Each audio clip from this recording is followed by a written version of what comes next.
हरे कृष्णा।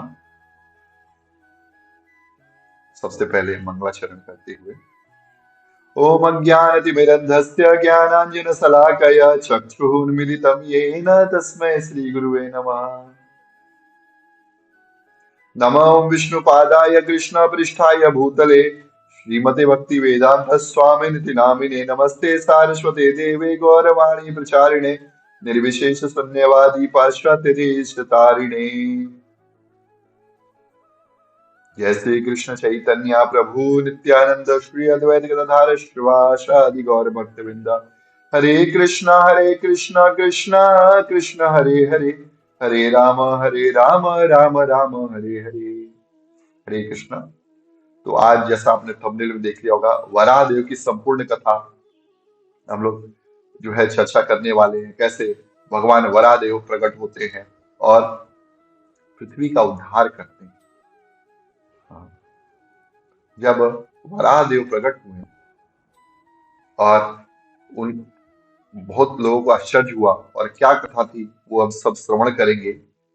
लेकिन जब मैत्रेय मुनि से जब पूछा गया कि वराह अवतार की कथा कहिए, आ, तो उनसे उन्होंने मैत्रेय ऋषि ने बताना चालू किया। मैत्रेय ऋषि ने बोला कि ब्रह्मा जी ने शत्रुपा और मनु, जो मनु उनके दाहिने भाग और बाएं भाग से जो है शत्रुपा जी प्रकट हुई थी ब्रह्मा जी के, और उनको सृष्टि करने के लिए ब्रह्मा जी ने बोला।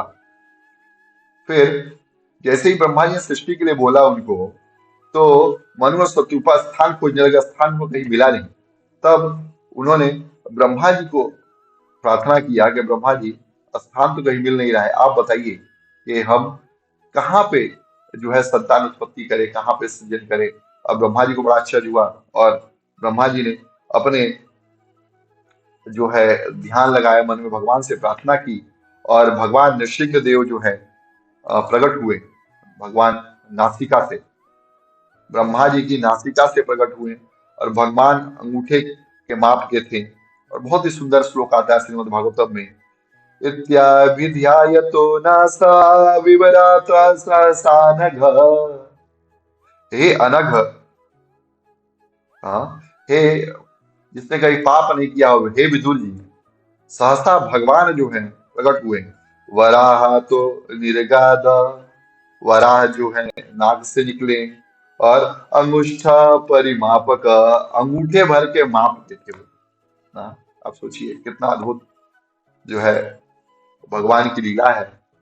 और भगवान अंगूठे माप के थे, लेकिन देखते ही देखते वो विशाल वराह देव में परिवर्तित हो गए, वराह में।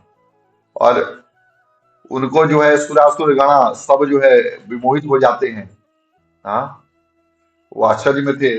उन्होंने अपने पूंछ से, भगवान वराह ने सबके ऊपर पानी छिड़का, और सब जो है वेद स्तुति करने लगे। ब्रह्मा जी प्रणाम करने लगे और उनसे प्रार्थना की कि भगवान आप हमको बचाइए।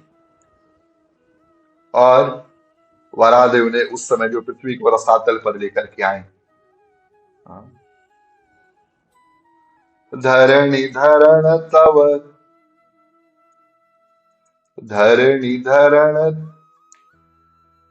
एक मिनट, वसति दसन शिखरे धरणी तब लगना, ससनि कलंक कलेव निमग्ना, केशवधिरिता सुकर रूपा, जय जगदीश हरे, जय जगदीश हरे, जय जगदीश हरे। हाँ? वसति दसन शिखरे धरणी तव लगना, आपकी प्रेयसी पृथ्वी उनको अपने दांतों के अग्रभाग पे, शुकर के आगे जो दांत रहती है दो, उसके ऊपर जो है बैठाया। और जिस प्रकार जो है चंद्रमा के ऊपर जो है काले नाग रहते, वो शोभायमान है, उसी प्रकार माँ पृथ्वी भगवान के ऊपर जो है शोभायमान हुई।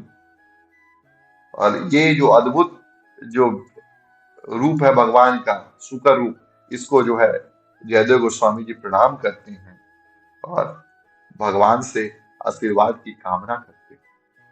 कितना अद्भुत चरित्र है भगवान का।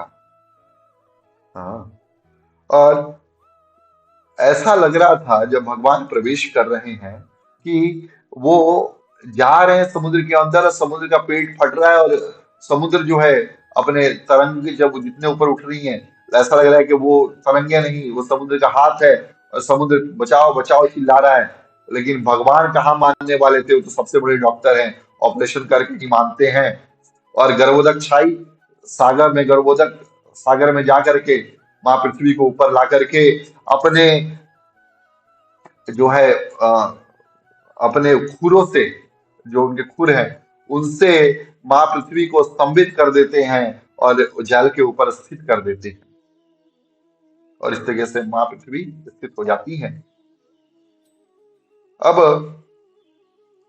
वो मैत्रेय मुनि हिरण्याक्ष की कथा बताते हैं। एक बार की बात है, चक्षुष मनवंतर में,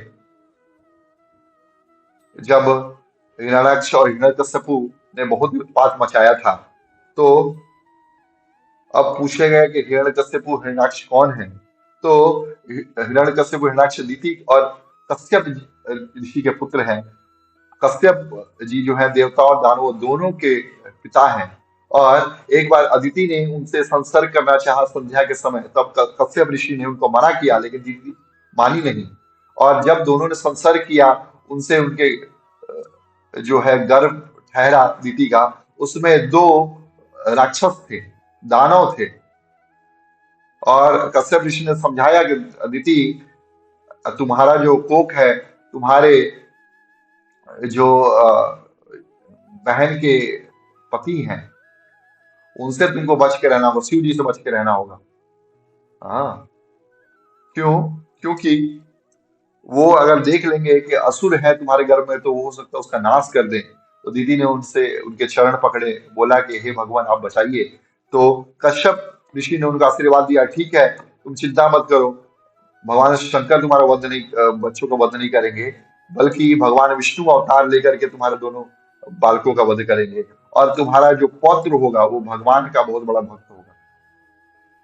तो हिरण्याक्ष को मारने के लिए भगवान वराहदेव, और कश्यपु को मारने के लिए भगवान जो है नरसिंह देव के रूप में अवतार लेते हैं। और जब दीति के गर्भ में जब संतान था, वो 100 वर्ष तक रहा। दीदी ने जो है अपना गर्भ जो है नहीं किया, गर्भ जो है बच्चे को उत्पन्न नहीं किया, अपने गर्भ से गर्भ में ही रखे रही। इसके चलते क्या हुआ, पूरे ब्रह्मांड में कालिमा फैलने लगी, चारों तरफ अमंगल दिखने लगे, सारे देवता त्राहिमाम करते हुए ब्रह्मा जी के पास पहुंचे, और ब्रह्मा जी ने उनको कथा सुनाई जय विजय की। किस तरह से जय विजय को चतुष्कुमार ने श्राप दिया। ब्रह्मा जी के मानस पुत्र थे चतुष्कुमार, सनक सनातन सनंदन और सनत कुमार। ये जब वैकुंठ में जब भगवान के दर्शन करने गए, ये तो ब्रह्मवादी थे, लेकिन भगवान का दर्शन करना चाहते थे। और भगवान के पास जाने के लिए वैकुंठ में 7 द्वार है, 6 द्वार तो ये पास कर गए, क्रॉस कर गए, उनको पार कर लिया। 7वें द्वार पर जय विजय ने इनको रोक दिया, क्योंकि जय विजय ने देखा कि ये बच्चे तो नंगे पुंगे हैं, 5 वर्ष के बालक थे, कपड़ा पहना नहीं, कुछ भी इनको भान नहीं। तो जय विजय ने उनको रोक दिया कि आप नहीं जा सकते।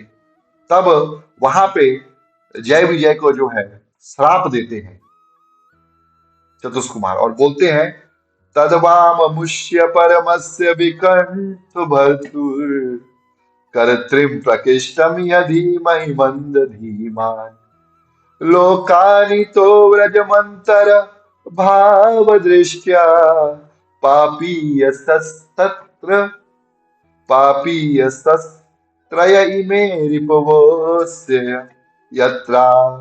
अरे मूर्खो, तुमको भगवान की सेवा में लगे हुए हो, फिर भी तुमको जो है देह बुद्धि तुम्हारी अभी भी है, प्राकृतिक बुद्धि है।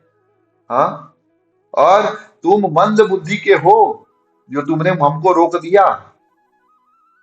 इसीलिए मैं तुमको जो है श्राप देता हूं, कि तुम जो है पाप योनि में, असुर की योनि में जाओ, और 3 जन्म जो है बिताओ भगवान के शत्रु के रूप में। और जैसे ही ये श्राप दिया, भगवान जो है अपने चरणों से चल करके आए, और वो उनके चरण जो सहजता से ऋषि मुनियों को, परमहंसों को प्राप्त नहीं होते, उस चरणों से चल करके आए। वहां बहुत सुंदर श्लोक बोला, एवं तदैव भगवान अरविंद नाभ, भगवान जिनके नाभि कमल से ब्रह्मा जी की उत्पत्ति होती है, स्वानाम विबुद्ध सदतिक्रम आर्य रिद्धः, और स्वानाम जो उनके खुद के पार्षद थे, उन्होंने देखा कि ये आर्य ब्राह्मणों का अतिक्रम कर रहे हैं, उनको ये जान करके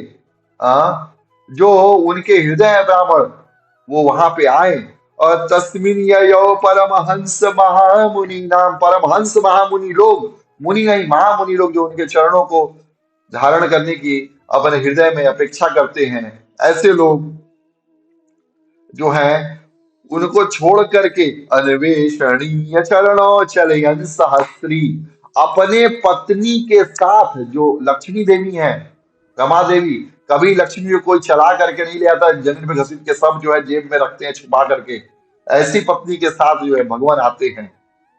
और जैसे ही वो आते हैं, आने के साथ साथ तस्यारविंद नयनस्य पदारविंद किंजल मिश्र तुलसी मकरंद वायु अंतर्गता सविवेन चकार तेषां सक्षोभमक्षर जुषाम चित्त तन्वो। वो अरविंद नेत्र का भगवान, जिनके आंखें कमल के समान थी, उनके चरण रविंद, चरणारविंद पे जो तुलसी रखी थी, और उसको टच करके, उनको छू करके जो वायु निकली और चतुष्कुमारों के नथुनों में प्रवेश किया, वो जो भगवान के निर्मल स्वरूप, निरंकार स्वरूप के प्रति आश्रित थे, तुरंत त्याग करके भगवान के भक्त बन गए और भगवान से प्रार्थना किया,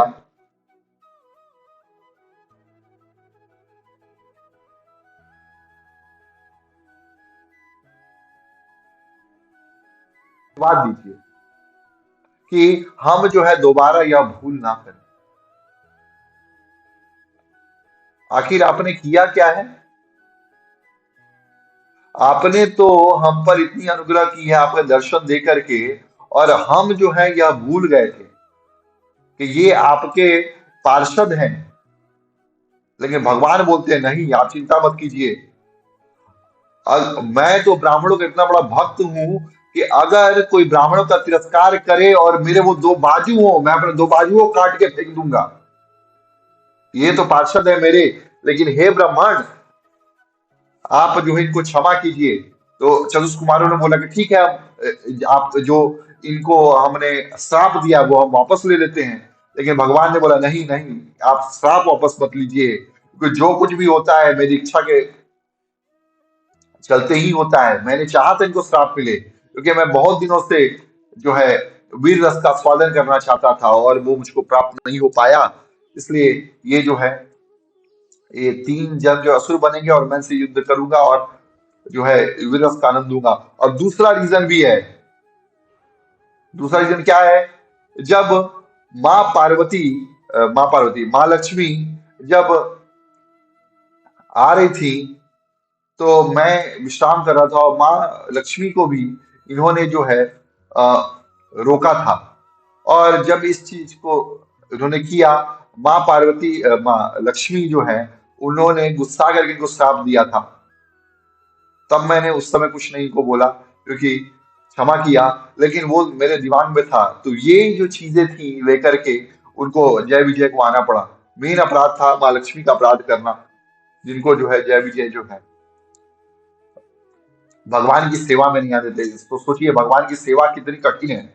आप परफेक्ट सेवा कर रहे हो, सब कुछ बढ़िया चल रहा है, भक्ति में सब कुछ अच्छा चल रहा है, भगवत कृपा हो रही है, भगवान की सेवा हो रही है, भक्तों की सेवा हो रही है, मंदिर भी रोज जा रहे हैं, लेकिन उसी बीच में आप तो अच्छे तरीके से कर रहे हैं, लेकिन कुछ लोग जो है गुस्सा गए थोड़ा बहुत आपकी सेवा से। तो ऐसा ना हो कि आपको वो जो है आपके ऊपर लग जाए, या आपके ऊपर हो भी जाए तो उसको कृपा माननी चाहिए कि हमारे ऊपर गुस्सा हो रहे हैं। वृंदावन में अगर आप आते हैं, हमारे धाम में, निज धाम में, भगवान कृष्ण के निज घर में, और अगर आपको कोई 4 गाली दे दे तो भगवान का भला मनाइए, राधा रानी कृपा समझिए, कि भगवान की अहेतु की कृपा हो गई आपके ऊपर, आपके सारे कष्ट दुख दर्द सब खत्म हो गए हैं, क्योंकि भगवान ने कृपा कर दिया है। आपने ब्रजवासियों के मुख से जो है गाली खा ली है। हाँ, और इतनी कृपा है देखिए भगवान की। और स्वयं जो है भगवान यहाँ पे आ रहे हैं और चतुष कुमारों से जो है ये करते हैं इस तरीके से। और भगवान इस तरीके से प्रणाम करते हैं, चतुष कुमारों के दर्शन करके जो है चले जाते हैं वहां। और जय विजय जो है वहां से गिरते हैं और सारे वैकुंठ में हाहाकार मच जाता है, सब दुखी हो जाते हैं जय विजय के जाने से। देखिए, वैकुंठ जो जगह है वहां पे भी कुंठा हो गई, सब लोग दुखी हो गए। क्यों? क्योंकि भक्त छोड़ के चले जाते हैं। आप सोचिए कि एक एक भक्त जो इतनी मेहनत से आता है भगवान की भक्ति में, लोग लोग जोड़ते हैं बनाते हैं, वो जब एक एक छोड़ के जाने लगे तो वैकुंठ जैसे लोक में भी दुख हो जाता है, कष्ट हो जाता है। और भगवान ने तो बोला है कि शक्ति देव प्रपन्नाय काम इति याचते, कि मैं अब ये आपका हो गया हूँ। तो भगवान एक बार जब कोई व्यक्ति बोलता है भगवान मैं आपका हूँ, और भगवान उसकी तत्काल उस क्षण रक्षा करते हैं। और यही चीज जो है भगवान ने भी किया, यहाँ पे भी किया। और इस तरह से सनकादिक प्रार्थना करके 3 जन्म असुर बन करके चले गए। और ब्रह्मा जी यहाँ पे बताते हैं कि वही असुर जो है 100 साल से माँ दीदी के गर्भ में है थे, तो ये अंधकार हो गया था। अब जो है ब्रह्मा जी आते हैं और दीदी को ढाढ़स बताते हैं, बोलते हैं कि आप जो उत्पत्ति कीजिए, वो आप चिंता मत कीजिए, सब अच्छा होगा। और फिर जो है हिरण्यकश्यप हिरण्याक्ष आते हैं और ये दोनों लोग जो है खूब तपस्या करते हैं। और तपस्या कर करके जो है बहुत सारे वरदान लेते हैं। और हिरण्याक्ष जो है इतना सोना चुरा लेता है सारी पृथ्वी का, जब पृथ्वी जो है अपने भार संतुलन खो करके रसातल में चली जाती है। और भगवान वराह देव जब जाते हैं उसको लेने के लिए, वहां पे हिरण्याक्ष आता है और बोलता है कि हमको जो है वरुण देव ने आपसे युद्ध करने बोला था। एक बार की बात है कि ये हिरण्याक्ष जो है वरुण देव के पास गया और बहुत ही कुटिल था। वो पैर पकड़ के प्रणाम करके, दंडवत प्रणाम करके वो वरुण देव से बोला, हे वरुण देव, मैं बहुत आपसे जो है याचना लेकर के आया हूं। वरुण देव ने बोला क्या है? तो बोले आप हमको दान दीजिए। वरुण देव ने बोला क्या दान चाहिए? तो हिरण्याक्ष ने बोला कि प्रभु कृपा कीजिए और हमको युद्ध का दान दीजिए, आप हमसे युद्ध कीजिए। और मुस्कुराने लगा। और वराह देव बहुत जो है क्रोधित हुए हैं, लेकिन कुछ बोल नहीं सकते थे कि असुर है ये, कुछ हमारी क्षति ना पहुंचा दे। उन्होंने बोला कि तू चिंता मत कर, तुझको मारने के लिए जो है भगवान आएंगे और तुझे कुत्ते की मौत मारेंगे। तू ग्राम में सिंह जैसा मुझ मेरे ऊपर भौंक रहा है, तेरा कोई लाभ नहीं है, तू जा, भगवान जो है वो तेरे ऊपर जो है कृपा करेंगे, तू चिंता मत कर। और यहाँ से जो है वराह देव जाते हैं और जा करके उनका जो है, एक सेकंड,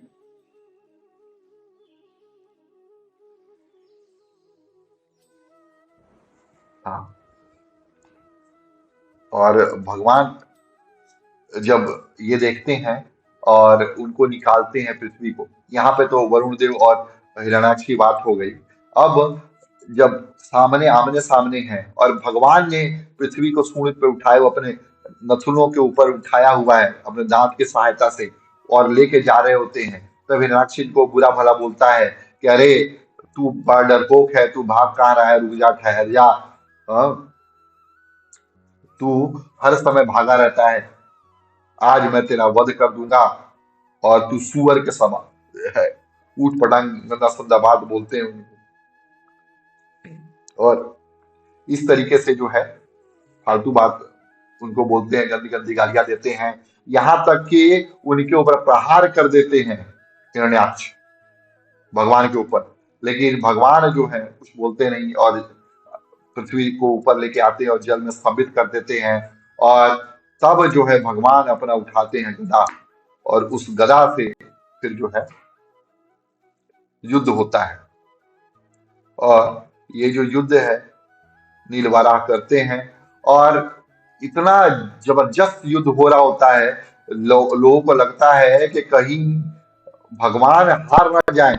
और एक बार तो गदा छूट भी जाती है, सारे लोग त्राहिमाम करने लगते हैं, सारे देवता बोलते हैं कि भगवान संध्या होने वाली है, इसका वध जल्दी किया जाए, आप चिंता मत कीजिए, ये जो है हमारी चिंता जो है बढ़ती जा रही है। तब वराहदेव बोलते हैं तथा तू चिंता मत करो। और वराहदेव जो है मल्लयुद्ध करते करते कान पे एक चाटा मारते हैं उसके कनपटी के ऊपर, और हिरण्याक्ष का वध वहीं हो जाता है। बोलिए वराहदेव भगवान की जय। और इस तरीके से जो है भगवान वराहदेव के रूप में वध करते हैं। और इसकी फलश्रुति क्या है, ये कथा सुनने की फलश्रुति, फलश्रुति ये है कि ब्रह्म हत्या अगर जिस व्यक्ति ने की है वो भी बच सकता है, और ये जो कथा सुनता है उसकी आयु बढ़ती है, उसकी सारी कामनाओं की पूर्ति होती है, धन यश मिलता है, युद्ध में प्राण और इंद्रियों को शक्ति मिलती है। हाँ, और भगवान का आश्रय प्राप्त होता है, भगवान वराहदेव का आश्रय प्राप्त होता है। अब स्वयंभू मनु के वंश का वर्णन पूछा जाता है, कैसे स्वयंभू मनु ने अपने वंश का विस्तार किया। स्वयंभू मनु के वंश का विस्तार जो है हम लोग अगले वीडियो में देखेंगे। आज तक के लिए इतना ही। हरे कृष्णा हरि बोल। श्रीमद् भागवतम की जय। श्रील प्रभुपाद की जय। ताई गौर सिकाना प्रेमानंदे हरि हरि बोल। हरे कृष्णा।